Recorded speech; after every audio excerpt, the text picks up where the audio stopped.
আলহামদুলিল্লাহ, আল্লাহ পাকের কাছে লাখ লাখ শুকরিয়া। আল্লাহ পাক রব্বুল আলামিন আমাদেরকে ফজরের নামাজ পড়াইয়া আল্লাহ পাক রব্বুল আলামিন মসজিদের সামনে সেলফি উঠাইবার জন্য তৌফিক দান করছে। যে বলে আলহামদুলিল্লাহ।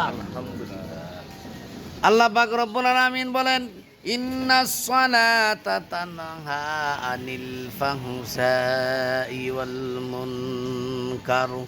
ফাহশা কাজ থেকে, খারাপ কাজ থেকে আল্লাহ পাক রব্বুল আলামিন বলতেছেন নামাজেই ফিরাইবে।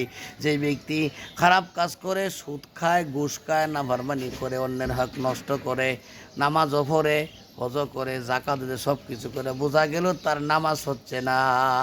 এই জন্য নামাজ, ইন্না সালাতা তানহা আনিল ফাহশাই ওয়াল মুনকার, ফাহশা কাজ থেকে, খারাপ কাজ থেকে একমাত্র ফিরাবে কেনা? নামাজে। এই জন্য আল্লাহ পাক রব্বুল আলামিনের কথা মানতে হবে, আল্লাহর হুকুম পালন করতে হবে, সারা দেওয়া যাবে না।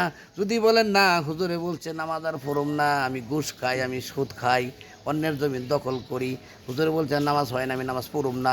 আর নামাজ পড়তে থাকো, আস্তে আস্তে দেখবা তোমার পাশা কাজ থেকে, খারাপ কাজ থেকে, সুদের থেকে, ঘুষ থেকে, সব কিছু থেকে তুমি ফিরে আসবা।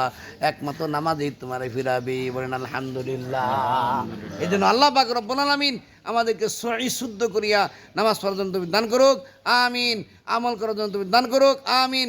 আসসালামু আলাইকুম ওয়া রাহমাতুল্লাহি ওয়া বারাকাতুহু। ওয়ালাইকুম সালাম ওয়া রাহমাতুল্লাহি ওয়া বারাকাতুহু।